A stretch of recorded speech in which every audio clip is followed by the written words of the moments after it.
Hello everyone, welcome back to my YouTube channel understand law. आज की video में हम पढ़ेंगे income of other persons included in assessee's total income, जिसे हम कहते हैं क्लबिंग ऑफ इनकम। ठीक है जी। इसको हम 3 पॉइंट से इसका लॉजिक समझते हैं। पहला है हमारे पास जनरल प्रिंसिपल। तो नॉर्मल रूल ये है कि जिसने कमाया वही टैक्स भरेगा। मतलब अगर मैंने पैसे कमाए तो टैक्स मेरी लाइबिलिटी है। लॉ अज्यूम करता है कि हर इंसान अपनी इनकम पर टैक्स खुद देगा। दूसरा पॉइंट है द डेविएशन, यानी कि क्लबिंग, जो दी गई है सेक्शन 60 टू सेक्शन 65। तो क्या है कि लोग ना बहुत स्मार्ट बनने की कोशिश करते हैं। वो अपनी इनकम को अपनी फैमिली मेम्बर्स यानी कि वाइफ, बच्चों या किसी और के नाम पर डाइवर्ट कर देते हैं ताकि उन्हें टैक्स न देना पड़े। तो इसी स्मार्टनेस को रोकने के लिए लॉ ने डेविएशन बनाया है सेक्शन 60 टू 65। यहाँ वो केसेस आते हैं जहाँ इनकम किसी और ने कमाई है लेकिन टैक्स आपको भरना पड़ेगा क्योंकि वो इनकम आपकी टोटल इनकम में क्लब यानी कि ऐड कर दी जाएगी। तीसरा पॉइंट है हमारे पास object of the law, anti tax evasion. इस लॉ का मकसद है टैक्स इवेजन यानी कि टैक्स की चोरी को रोकना। तो लोग क्या करते हैं, वो अपने एसेट या इनकम जनरेटिंग सोर्सेज को ऐसे लोगों को ट्रांसफ़र कर देते हैं जो टैक्स ब्रैकेट में नहीं आते, जैसे अनएम्प्लॉयड स्पाउस या माइनर चाइल्ड, लेकिन उस एसेट पर कंट्रोल और इंटरेस्ट अपना ही रखते हैं। तो लॉजिक क्या है कि गवर्नमेंट कहती है अगर रिमोट कंट्रोल आपके हाथ में है तो बिल भी आप ही भरोगे। ठीक है जी। तो बढ़ते हैं हम अपने पहले सेक्शन पे, जो है transfer of income where there is no transfer of asset, दिया गया है सेक्शन 60 में। तो ये इस चैप्टर का सबसे पहला और सबसे स्ट्रिक्ट रूल है। इसका सिंपल फंडा है कि पेड़ मेरा लेकिन फल तेरा, मतलब एसेट मेरा लेकिन इनकम तेरी। तो रूल क्या बोलता है यहाँ पे कि अगर कोई पर्सन सिर्फ अपनी इनकम ट्रांसफ़र करता है किसी दूसरे पर्सन को लेकिन वो एसेट जिससे वो इनकम हो रही है ट्रांसफ़र नहीं करता, तो वो इनकम ट्रांसफरर, मतलब जिसने ट्रांसफ़र किया था उसी की इनकम मानी जाएगी। एग्जाम्पल के लिए मान लीजिए मिस्टर ए का एक घर है जिसका रेंट 50,000 आता है। मिस्टर ए ने टेनेंट से कहा कि ये रेंट मुझे मत दो, मेरे दोस्त मिस्टर बी को दे दो।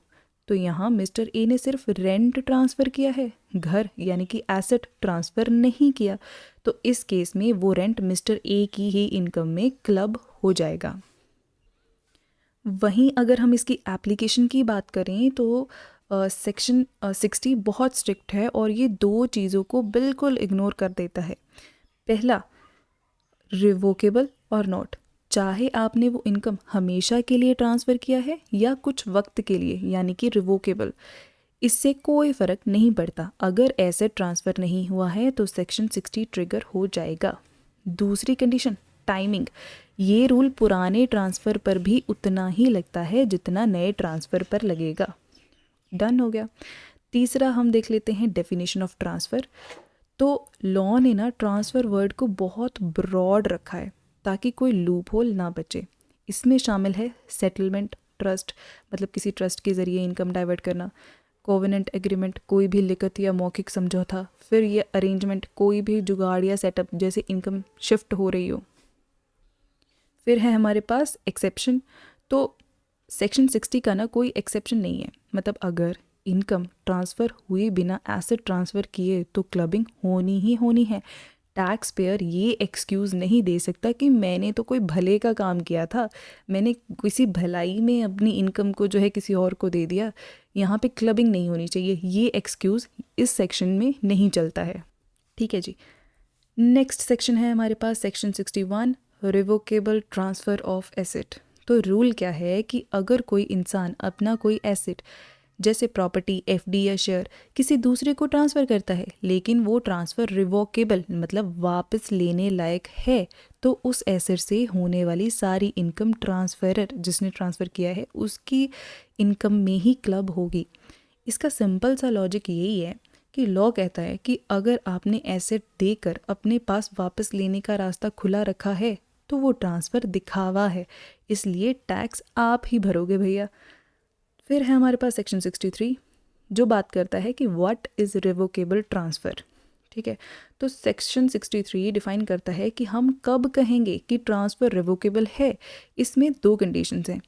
पहला, प्रोविज़न फॉर रीट्रांसफ़र। अगर ट्रांसफ़र डीड में लिखा है कि ये एसेट या इसकी इनकम कभी भी डायरेक्टली या इनडायरेक्टली वापस ट्रांसफरर के पास आ सकती है।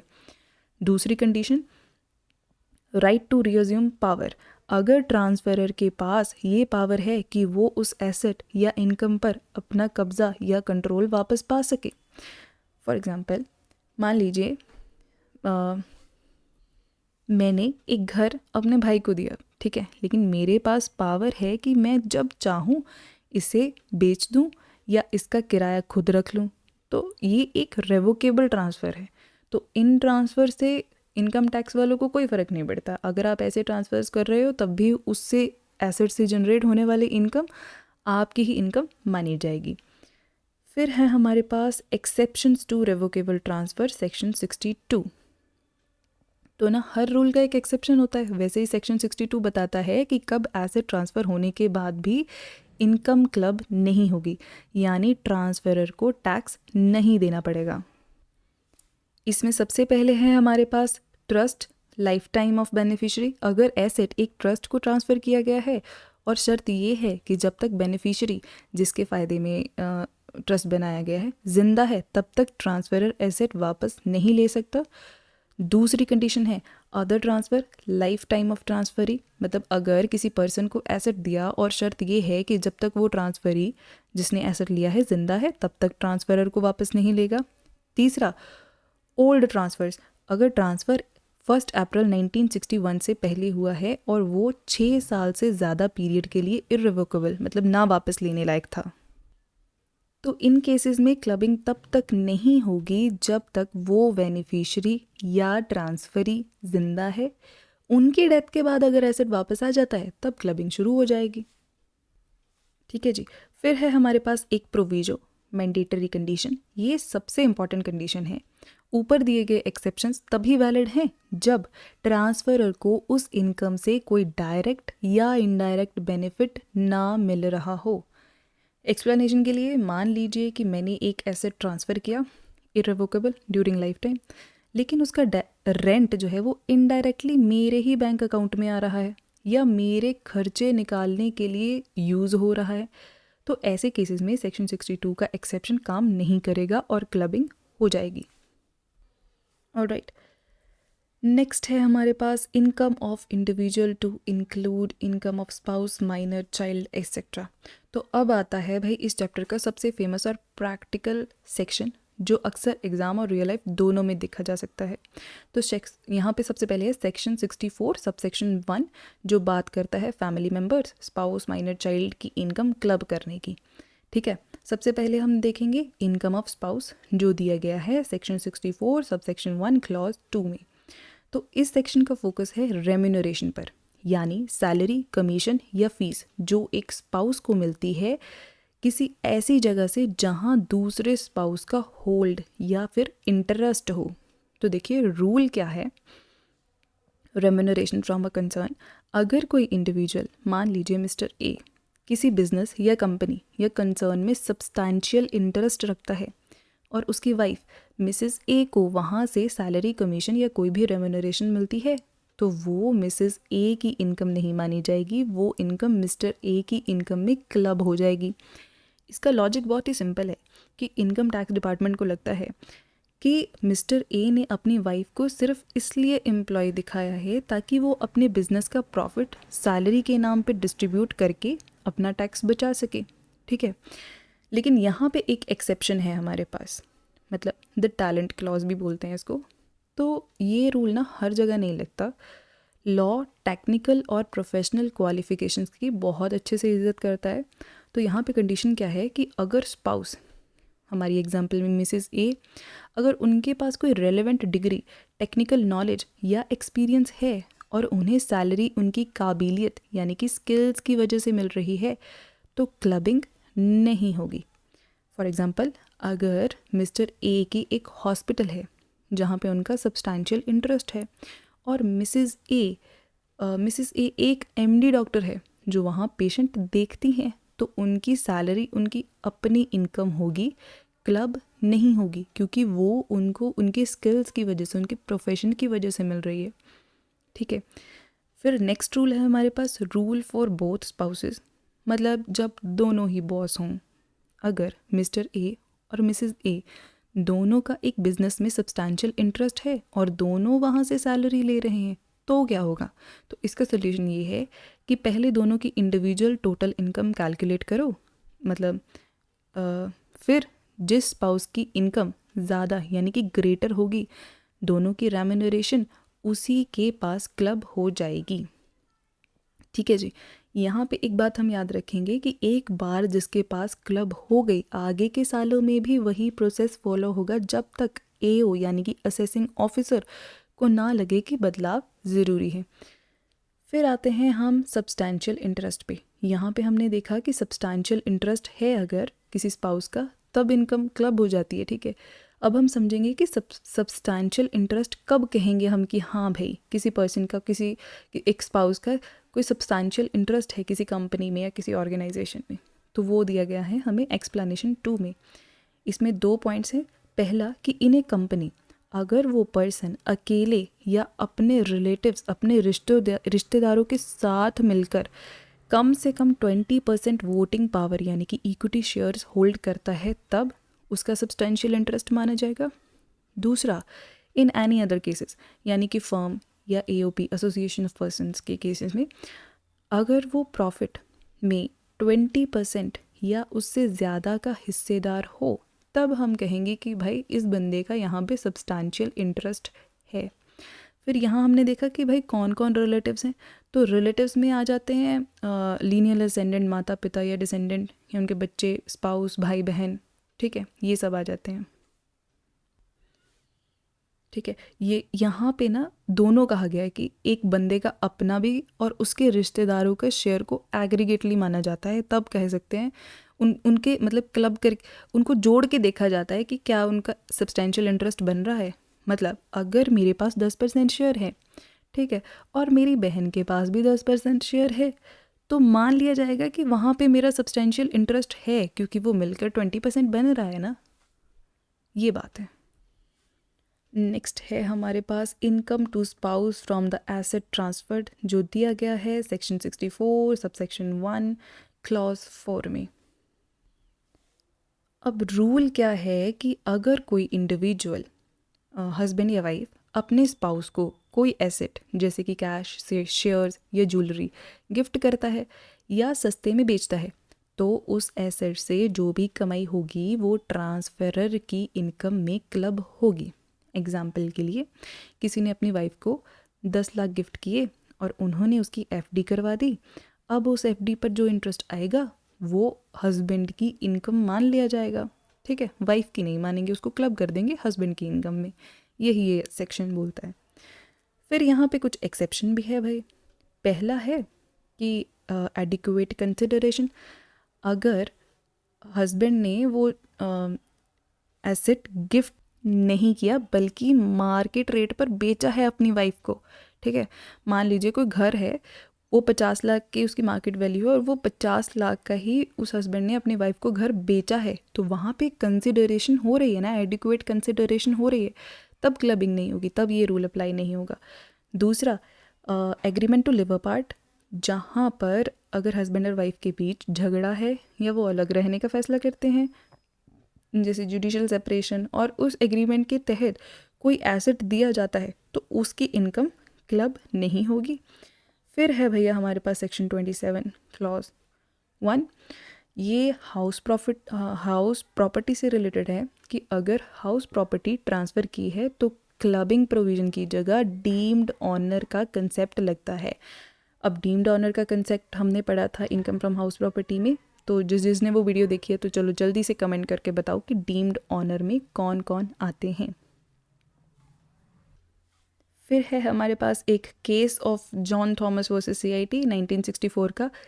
ये केस हम आगे की स्लाइड्स में भी पढ़ेंगे डिटेल में।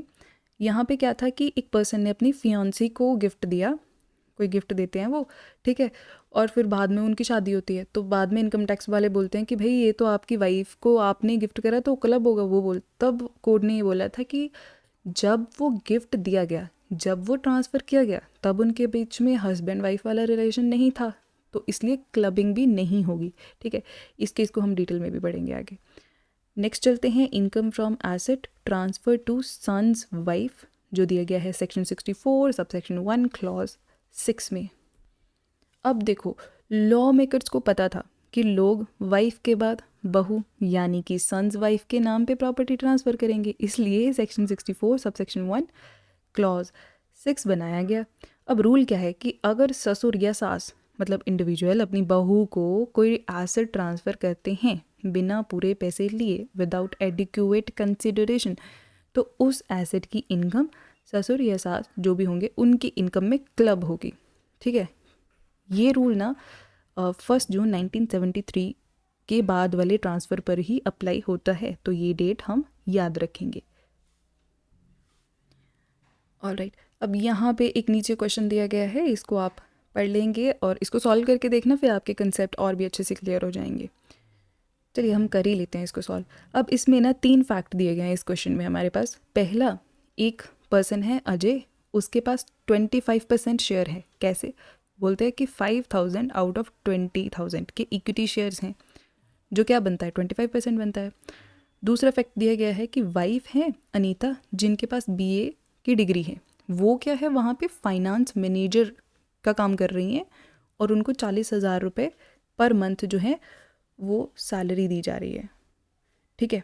फिर है तीसरी बात बोली गई है यहाँ पे कि अजय ने 1 लाख का गिफ्ट किया, जिसके अनीता ने डिबेंचर खरीद लिए और फिर वहाँ से उनको डिविडेंड आएगा। तो यहाँ पे असेसिंग ऑफिसर ने क्या किया कि उसने सैलरी और डिबेंचर के इंटरेस्ट दोनों क्लब कर दिए। तो अब ये क्वेश्चन यहाँ पे पूछ रहा है कि क्या उसने सही किया भाई असेसिंग ऑफिसर ने? तो अगर हम इसका एनालिसिस करें तो अनीता के पास सिर्फ BA डिग्री है, जो कि फाइनेंस मैनेजर बनने के लिए प्रोफेशनल या टेक्निकल क्वालिफिकेशन जैसे MBA इन फाइनेंस या CA वो तो होनी चाहिए थी। तो इसलिए सेक्शन 64 सबसेक्शन 1 क्लॉज 2 के मुताबिक ये सैलरी अजय की इनकम में क्लब होगी। तो AO ने यहाँ पे सही किया। दूसरा कि अजय ने भाई 1 लाख के 1 लाख गिफ्ट किया, एसेट ट्रांसफ़र विदाउट कंसिडरेशन हो गया वो। फिर सेक्शन 64 सबसेक्शन 1 क्लॉज 4 के मुताबिक गिफ्टेड एसेट की इनकम क्लब होती है, इसलिए डिबेंचर इंटरेस्ट भी अजय की इनकम में क्लब होगा। तो भैया यहाँ पे असेसिंग ऑफिसर ने बिल्कुल सही किया और उनका एक्ट पूरी तरीके से जस्टिफिएबल है। ऑलराइट, नेक्स्ट आता है हमारे पास income from asset transfer for the benefit of spouse, जो दिया गया है सेक्शन 64 सबसेक्शन 1 क्लॉज 7 में। तो बात यह है कि लोग सोचते हैं कि मैंने ना अपनी वाइफ को डायरेक्टली एसेट नहीं दूंगा, एक ट्रस्ट या एसोसिएशन ऑफ पर्सन्स यानी कि AOP को दूंगा और उनसे कहूँगा कि इसका फ़ायदा ना मेरी वाइफ को दे देना। तो रूल क्या है कि अगर आपने बिना एडिक्वेट कंसिडरेशन के किसी तीसरे पर्सन या AOP को एसेट दिया है ताकि उसका इमीडिएट यानी कि अभी करंट में या फिर डेफर्ड यानी कि फ्यूचर में बेनिफिट आपके स्पाउस को मिले, तो उस एसेट की इनकम आपकी यानी कि ट्रांसफरर की इनकम में ही क्लब होगी। अब की पॉइंट हम यहाँ भी याद रखेंगे कि क्लबिंग उतनी ही होगी जितना पोर्शन स्पाउस के बेनिफिट के लिए यूज़ हो रहा है। मान लीजिए किसी मिस्टर ए की एग्जांपल ले लेते हैं। मिस्टर ए ने कुछ पैसे दिए मिस्टर बी को और उन्हें कहा कि भाई आप AOP बना लो, और उसका ऐसे ऐसे करके फिर मान लो 1 लाख रुपए का आपको प्रॉफिट हो रहा है, उसमें से 25,000 जो है मेरी वाइफ को दे दो। तो यहाँ पे पूरा का पूरा 1 लाख नहीं उसकी इनकम में क्लब हो रहा, जितना शेयर उसकी वाइफ को या उसकी स्पाउस को मिल रहा है 25,000 मिल रहा है, तो वो 25,000 ही उसमें क्लब होगा। फिर है जी नेक्स्ट हमारे पास asset transferred for the benefit of son's wife, जो कि दिया गया है सेक्शन 64 सब सेक्शन 1 क्लॉज 8 में। ये पिछले रूल के जैसा ही है, बस यहाँ बेनिफिशरी बहू यानी कि सन्स वाइफ है। तो रूल वही है, सेम लॉजिक। तीसरे बंदे या ट्रस्ट के ज़रिए अगर बहू को फ़ायदा पहुँचाया जा रहा है तो ट्रांसफ़र ऑन और आफ्टर 1 जून 1973 तो क्लबिंग सास ससुर के हाथ में ही होगी। सिंपल। फिर आता है हमारे पास कंसेप्ट ऑफ प्रपोर्शनेट इन्वेस्टमेंट जो दिया गया है एक्सप्लेनेशन 3 टू सेक्शन 64। अब इसे ध्यान से सुनिए और अच्छे से समझिए, ये थोड़ा सा टेक्निकल पॉइंट है। यहाँ पे क्या है कि मान लीजिए ट्रांसफरी जो जो जो कुछ रिसीव कर रहा है, मतलब पैसे रिसीव कर लीजिए, यहाँ पे हम वाइफ मान लेते हैं। ट्रांसफरी जैसे कि वाइफ ने गिफ्टेड पैसों के साथ अपने खुद के पैसे भी बिजनेस में डाल दिए, मतलब कि मिक्स्ड फंड हो गया, तब कितनी इनकम क्लब होगी? तो उसका सोल्यूशन निकालने के लिए जो हम मेथड यूज़ करते हैं उसे कहते हैं प्रपोर्शनेट इन्वेस्टमेंट या प्रपोर्शनेट कैलकुलेशन। तो यहाँ पे दो कंडीशंस हैं, दो सिचुएशंस हैं। पहली है in any business not a firm, ठीक है।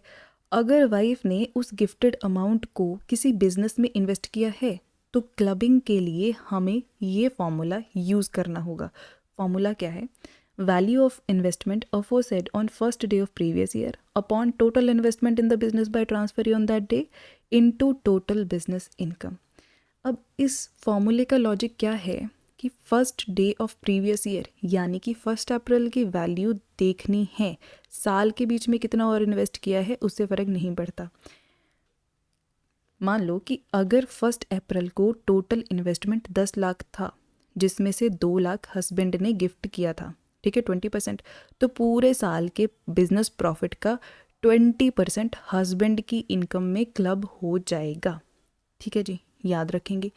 दूसरे कंडीशन है हमारे पास capital contribution in a firm के केस में, कि अगर वाइफ किसी पार्टनरशिप फर्म में पार्टनर बनती है और गिफ्टेड पैसों का एज कैपिटल कंट्रीब्यूशन देती है तो उस कैपिटल पर मिलने वाला इंटरेस्ट प्रोपोर्शनेट बेसिस पर क्लब होगा। ठीक है जी, तो शेयर ऑफ प्रॉफिट क्लब नहीं होगा क्योंकि वो टैक्स फ्री यानी कि एग्जेम्प्टेड होता है, पर पार्टनर के हाथ में। ऑलराइट, तो यहाँ पे ना अगर हम इसका ओवरव्यू देखें तो प्रोपोर्शनेट मेथड या प्रोपोर्शनेट इन्वेस्टमेंट का सिंपली यही मतलब है कि जितने पैसे एक स्पाउस ने अपने दूसरे स्पाउस को दिए हैं और उसने वो किसी बिजनेस में या किसी फर्म में लगाए हैं तो उतनी ही प्रोपोर्शनेट में या उतनी ही परसेंटेज में वहाँ से जो इनकम जनरेट हो रही है वो स्पाउस में क्लब हो जाएगी। मतलब अगर हस्बैंड ने पैसे दिए हैं वाइफ को तो वाइफ ने उसका मान लो 2 लाख हस्बैंड ने दिए थे और कुछ पैसे 5 लाख वाइफ के पास अपने थे, तो उसने 7 लाख जो है वो किसी बिजनेस में या किसी पार्टनरशिप फर्म में इन्वेस्ट कर दिए। अब वहाँ से जो भी प्रॉफिट आ रहा है उसका उसी प्रोपोर्शनेट में 2 लाख दिया था ना, तो उसी प्रोपोर्शनेट में जितनी इनकम जो है वो हस्बैंड की बनती है या हस्बैंड ने जो पैसे दिए थे उससे जो इनकम हो रही है वो चाहे बिजनेस में हो चाहे फर्म में हो तो वो उतना ही प्रोपोर्शनेटली क्लब हो जाएगा हस्बैंड की इनकम में। ये सिंपली मेथड है प्रोपोर्शनेट इन्वेस्टमेंट का। ठीक है जी, नेक्स्ट है हमारे पास ट्रांसफ़र ऑफ हाउस प्रॉपर्टी। ये कंसेप्ट हमने पढ़ लिया है वैसे तो, लेकिन अब चलो थोड़ा सा रिपीट कर लेंगे। Section 27 house property rule. तो अभी तक तो हमने सेक्शन 62 64 की बात कर रहे थे कि लेकिन जब बात हाउस प्रॉपर्टी की आती है तो इनकम टैक्स थोड़ा सा अलग बिहेव करता है। कैसे कि अगर कोई इंडिविजुअल अपनी हाउस प्रॉपर्टी घर या दुकान अपने स्पाउस या माइनर चाइल्ड को ट्रांसफ़र कर देता है बिना पूरे पैसे लिए यानी कि विदाउट एडिक्वेट कंसिडरेशन, तो यहाँ सेक्शन 64 का क्लबिंग प्रोविज़न नहीं लगता। क्या लगता है? सेक्शन 27। क्यों? क्योंकि वहाँ पे दिया गया है डीम्ड ऑनर का कंसेप्ट।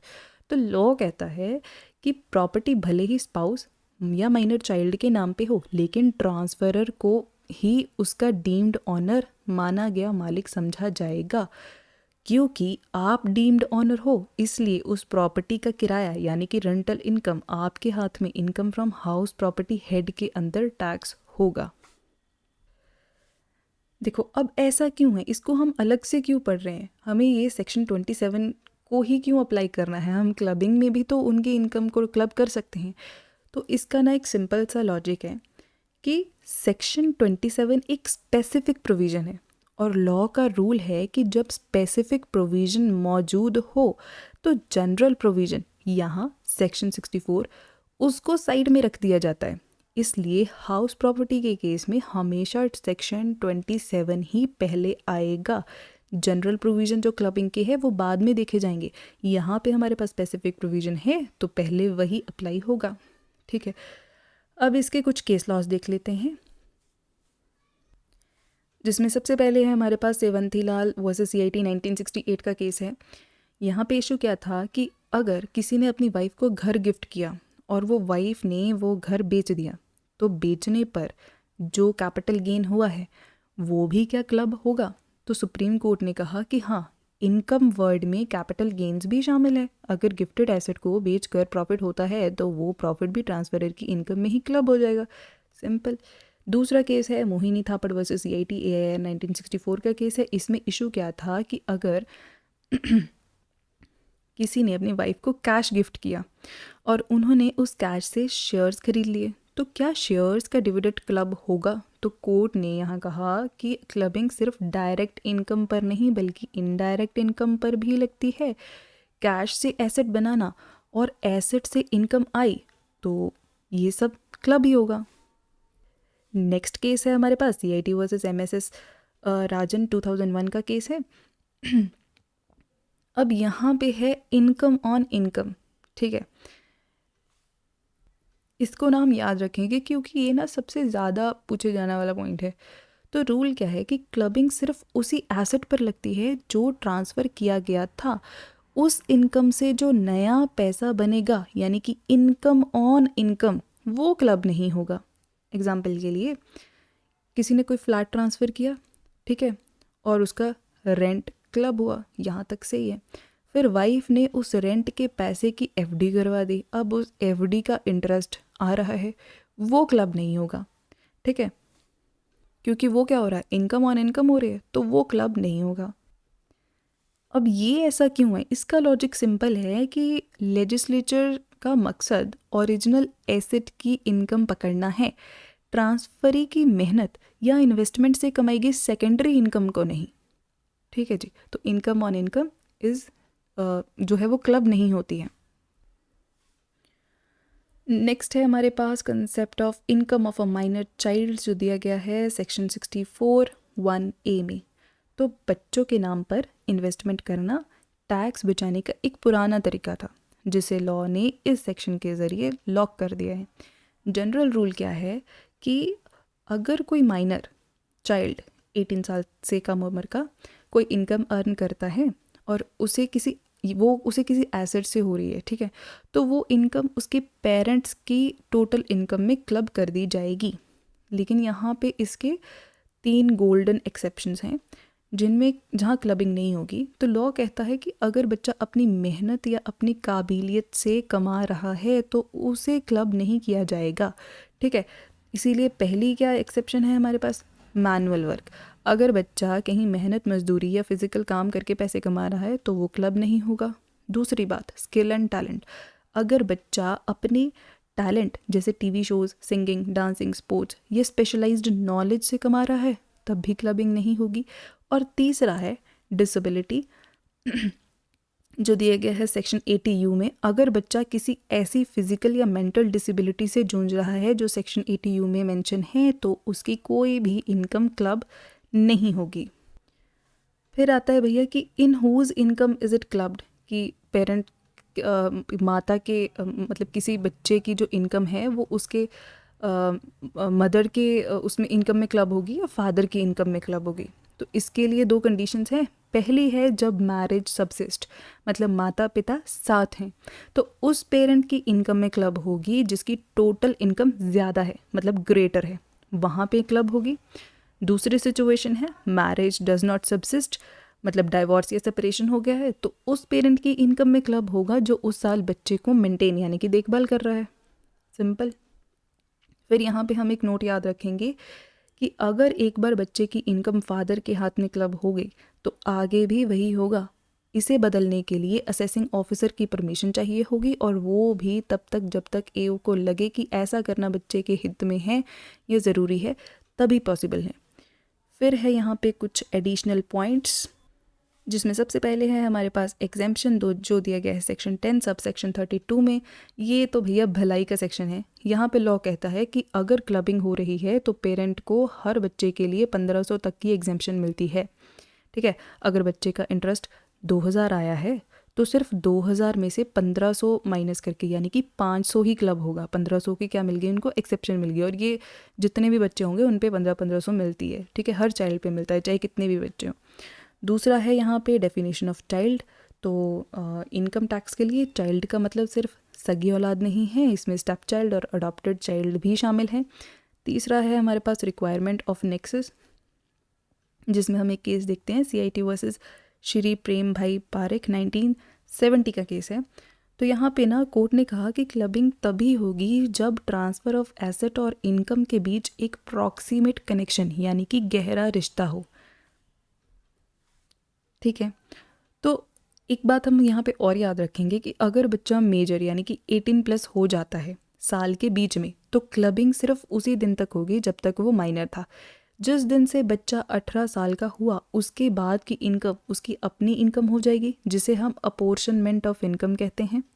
ठीक है, और याद रखिए सेक्शन 10 सब सेक्शन 32 की जो 1500 की एग्जेम्पशन है ये सिर्फ तभी मिलती है जब क्लबिंग हो रही हो। अगर बच्चा टैलेंट से कमा रहा है और क्लबिंग नहीं हो रही है तो ये 1500 वाला रूल अप्लाई ही नहीं होता है, विच इज़ वेरी ऑब्वियस।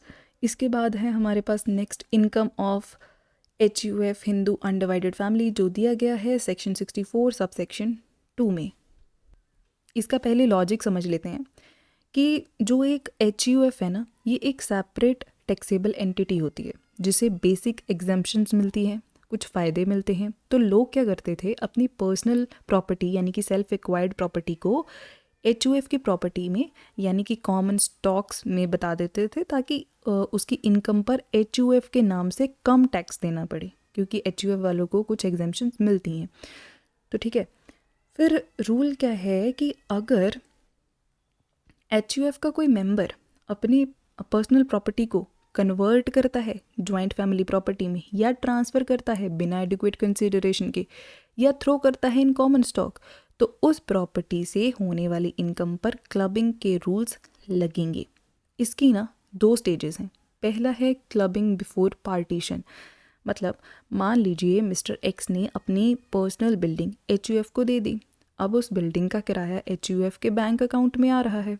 फिर टैक्स ट्रीटमेंट यहाँ पे क्या होगा, लॉ कहता है कि ये इनकम HUF की नहीं मानी जाएगी, ये एंटायरली पूरी तरह से उस मेंबर की मिस्टर X की इनकम में क्लब होगी जिसने प्रॉपर्टी दी थी।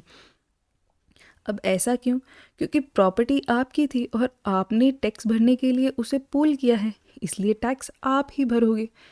फिर है दूसरा स्टेज भी, जहाँ पे क्लबिंग होती है आफ्टर पार्टीशन, मतलब बंटवारे के बाद। अगर कुछ सालों बाद HUF का पार्टीशन यानी कि बंटवारा हो जाता है और वो प्रॉपर्टी फैमिली मेम्बर्स में बांट दी जाती है, तो क्या होगा।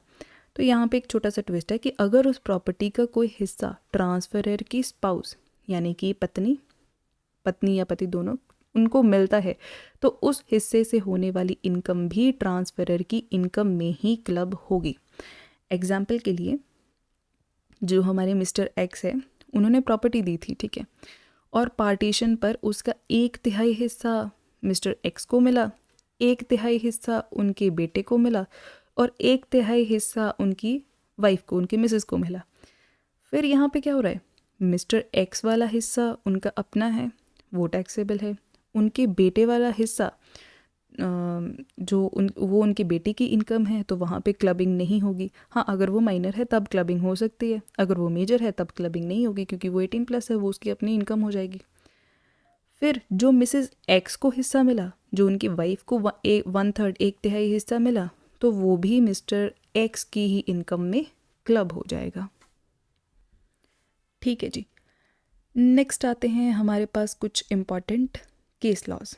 चलिए देखो, जब ना हम एग्ज़ाम में केस लॉज लिखते हैं तो एग्जामिनर को लगता है कि हमने सिर्फ ऊपर ऊपर से नहीं बल्कि गहराई से पढ़ा है।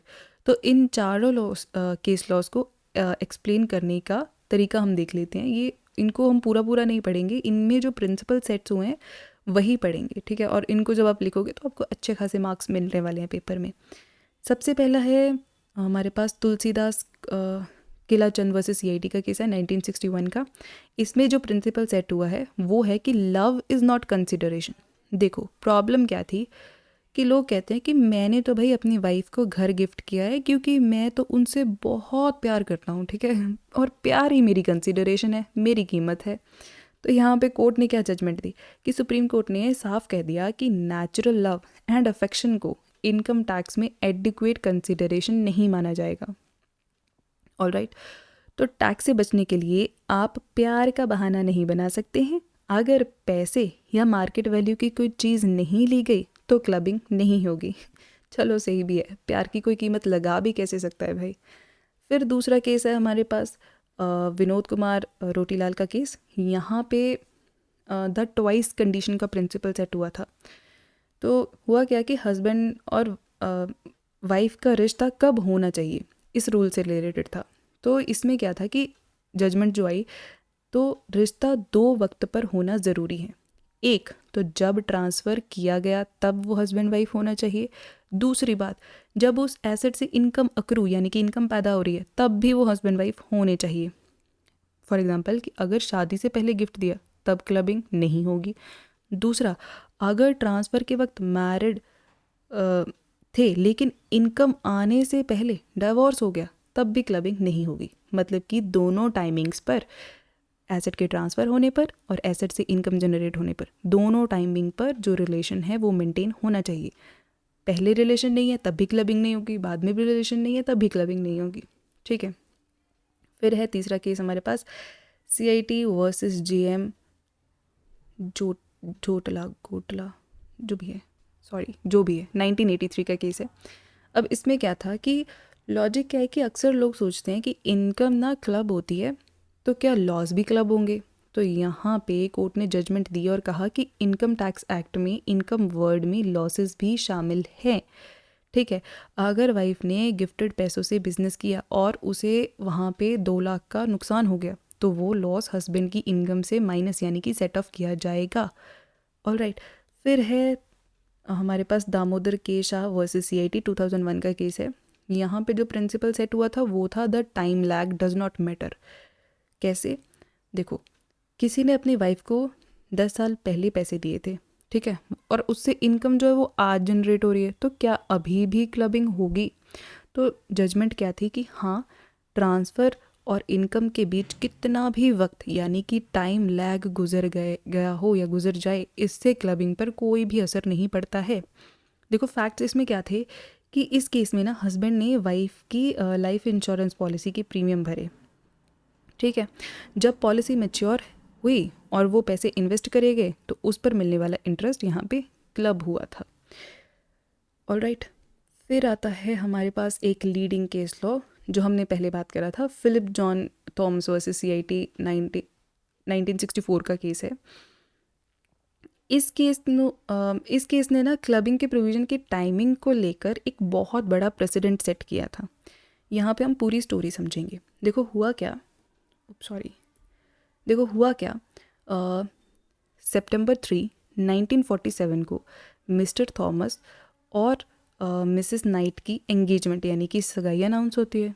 फिर उसके बाद दिसंबर 10, 1947 को मिस्टर थॉमस अपनी होने वाली पत्नी को 750 शेयर्स ट्रांसफ़र करते हैं। ट्रांसफ़र डीड में लिखा जाता है कि in consideration of his fourth coming marriage, यानी कि आने वाली शादी के बदले में। ठीक हो गया, डन है। फिर दिसंबर 15, 1947 को क्या हुआ, कंपनी उन्हें उन शेयर्स का लीगल ऑनर मान लेती है। हो गया जी, ठीक है। फिर होता है दिसंबर 18, 1947, दोनों की शादी हो जाती है। फिर 1951 से लेकर 1953 के बीच में उन शेयर्स पर डिविडेंड यानी कि इनकम आता है। तो इनकम टैक्स ऑफिसर कहता है कि ये तो हस्बैंड की इनकम में क्लब होगा क्योंकि उन्होंने बिना पैसे लिए वाइफ को शेयर दिए थे। अब यहाँ पे लीगल इशू क्या रेज होता है कि क्या शेयर्स ट्रांसफ़र करते वक्त यानी कि 10 दिसंबर को नाइट को वाइफ माना जा सकता है? तो क्या dividend section 64 sub section 1 clause 4 जो पुराना सेक्शन है उसमें है सेक्शन 16 क्लॉज 3, इसके तहत क्लब होना चाहिए? अब ये इशू यहाँ पे रेज हुआ। फिर सुप्रीम कोर्ट ने क्या डिसीजन दिया, तो सुप्रीम कोर्ट ने आईटीओ की बात को काट दिया और टैक्स पेयर यानी कि मिस्टर थॉम्स के हक में फैसला सुनाया। यहाँ पे स्ट्रिक्ट इंटरप्रिटेशन करी गई कि लॉ कहता है कि transfer to the wife by the husband, इसका मतलब है कि ट्रांसफ़र के वक्त दोनों का हस्बैंड वाइफ होना ज़रूरी है। दूसरी बात, स्टेटस ऑन ट्रांसफ़र डेट 10 दिसंबर को वो दोनों सिर्फ एंगेज्ड थे, मैरिज नहीं, इसलिए जो मिसेस नाइट है उनको उसकी वाइफ नहीं माना जाएगा उस टाइम के लिए। फिर है कंसिडरेशन की बात कि कोर्ट ने कहा कि फोर्थ कमिंग मैरिज यानी कि होने वाली शादी एक वैलिड लीगल कंसिडरेशन नहीं है। क्यों? क्योंकि एंगेजमेंट टूट भी सकती है। ये एक ऐसी शर्त है जो फ्यूचर में पूरी होना एक कंडीशन सब्सिक्वेंट है। ठीक है, हो सकता है पूरी हो, नहीं भी हो, कुछ भी हो सकता है। तो ये कंसिडरेशन को लेकर यहाँ पे कोर्ट ने बात कही थी। फिर जो फाइनल वर्डिक्ट है वो ये क्या है कि क्योंकि ट्रांसफ़र के वक्त हस्बैंड वाइफ का रिश्ता एग्जिस्ट नहीं करता, इसलिए क्लबिंग प्रोविज़न अप्लाई नहीं होंगे। अब देखो, इस केस लॉ का ना आज भी टैक्स प्लानिंग में यूज़ किया जाता है।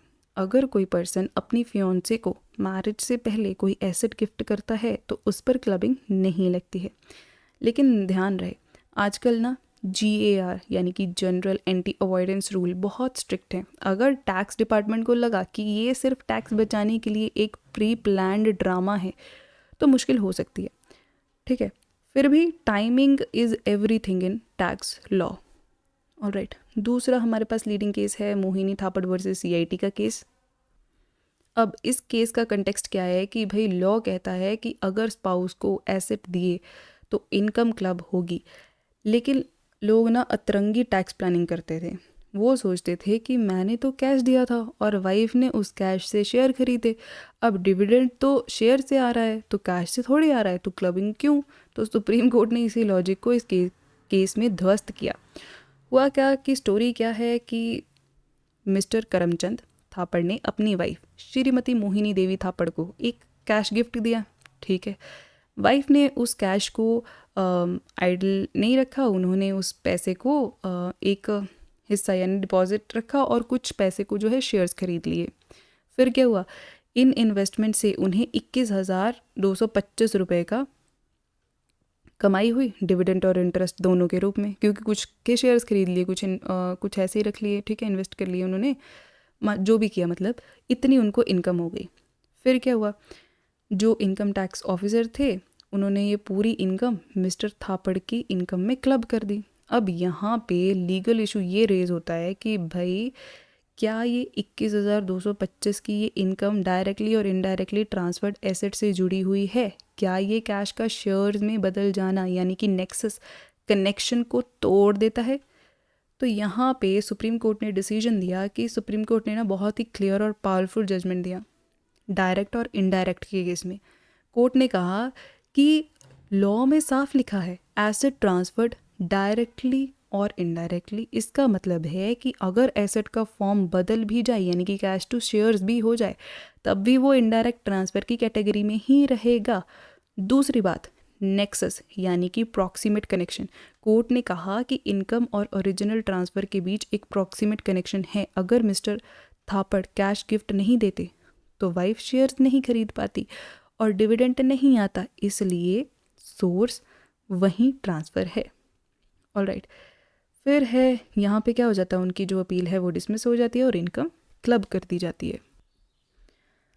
नेक्स्ट है हमारे पास Bata Kalyani versus commissioner of India commissioner of income tax 1985 का केस है। ये केस हमारे पास टेक्निकल और प्रोफेशनल क्वालिफिकेशन से रिलेटेड है। इस केस को आप रीड करेंगे, ये लैंडमार्क केस है और इसको अपने नोट्स में ज़रूर ऐड करेंगे। और एक केस है हमारे पास JM मोक्षी versus commissioner of income tax 1994 का। ये भी इम्पॉर्टेंट केस है, इसे भी आप ज़रूर पढ़ेंगे और अपने पेपर में ज़रूर लिख के आएंगे। ठीक है जी, यहाँ पे है हमारे पास कुछ क्वेश्चंस, इनको आप प्रैक्टिस कर सकते हैं, रीड कर सकते हैं, ठीक है, रिवाइज कर सकते हैं पूरे टॉपिक को। तो आज की वीडियो के लिए बस इतना ही। नेक्स्ट वीडियो में हम करेंगे set of and carry forward का कंसेप्ट। तो आज की वीडियो के और पूरे इनकम टैक्स की जो भी हमारी प्लेलिस्ट है उस सारे वीडियोस के कंसोलिडेटेड नोट्स आपको मिलेंगे हमारे टेलीग्राम चैनल पे, जिसका लिंक डिस्क्रिप्शन में है। तो thank you for watching this video. I hope you liked today's lecture. If you found this lecture helpful, do not forget to like, share, subscribe to the channel Understand Law for more easy law lectures. See you in the next class. तब तक के लिए be positive and stay happy.